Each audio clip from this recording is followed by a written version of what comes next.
Okay. Thank you for your time.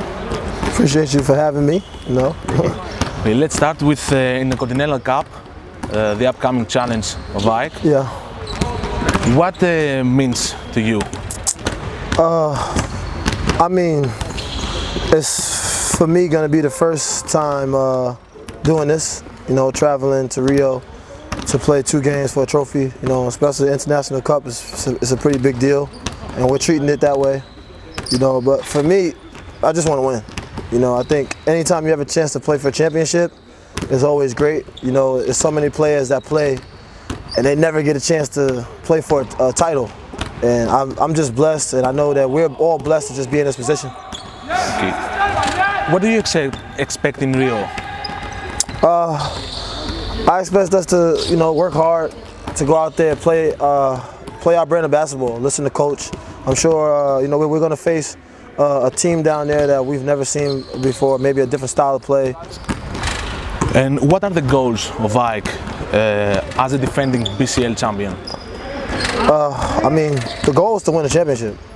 I mean, we all know how hard it was for them last season to do it. I've had some title runs myself, and I know how hard it is to win a championship. And I think, if we come out every day like we did today in practice and work hard and challenge ourselves to get better, to keep improving, I think we'll be able to get to that and make that title run. But we know it's not easy. We can say that we want to be champions, that we're going to do this, we're going to do that, but we know that it starts in between these 4 lines, us sacrificing for each other, listening to coach, and no matter what, coming out there and leaving it all out there on the floor. Okay. And how important is that tournament for basketball, for the teams, and for you, the players? I think it's great. I think it's very important. I mean, especially for us to travel over there and play the champions from that side.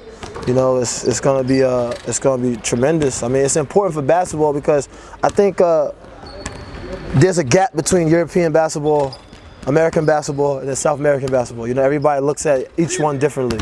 And when you got three teams, well, it's 2 teams from South America, correct? Yes. So you got 3 teams from 3 different continents. It's gonna be amazing. I think you're gonna see different styles of play, different brands of basketball. But I think it's great for the culture, and it's gonna be great for the sport. And in Rio, there's also be an American team, Austin Spurs, right? After many years. Do you like the idea of an American team? For sure. I mean, I know they have DeJuan Blair. I played against him in college.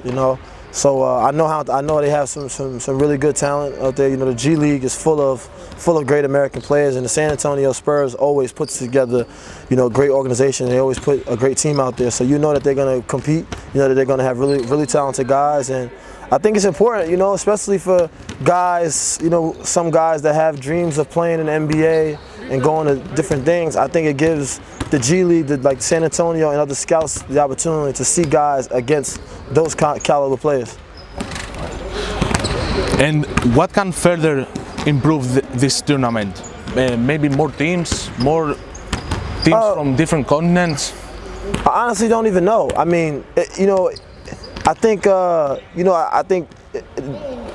trying to improve right now is a little tough because I think that you're doing this in the middle of the season. Only the winners can go.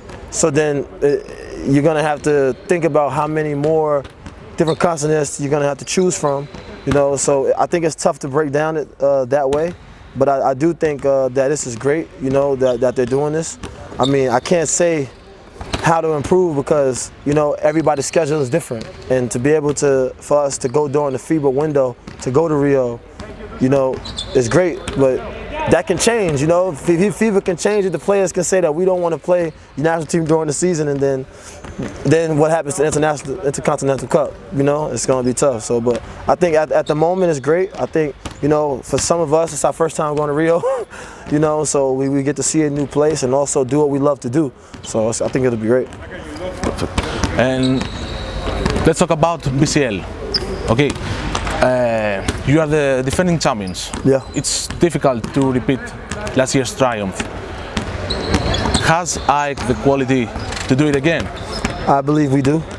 You know, I definitely do believe we have the talent, we have the coaching staff, we have the physicians, we have everything we need to repeat. You know, and like I said earlier, you know, it's not easy. It's not going to be easy. You know, but we have to come in here every day, and we have to leave it all out there. We have to work hard and give 150%. You know, and I think at the end, if we do that every day, I think we'll be hoisting the trophy. But if not, then it can be different. Okay, since 2016, how do you see the level of this tournament? I mean, is it higher now? You know, it's hard for me to speak. I've only played 2 games, you know, 2 or 3 games in the BCL coming back, you know. So I mean, I do know that next round playoffs is going to get it's going to get intense. It's going to be a different level of basketball, you know, and I'm looking forward to that. You know, I do think that the BCL continues to make strides the last 3 years and getting better. Because I remember when we first started, new league. Nobody's really respecting it. You have a lot of teams from different places, and look where it is in 3 years. You know, it's probably under your league. It's probably just the second best league. So I think you know, I think you guys keep doing a great job. Let's keep improving.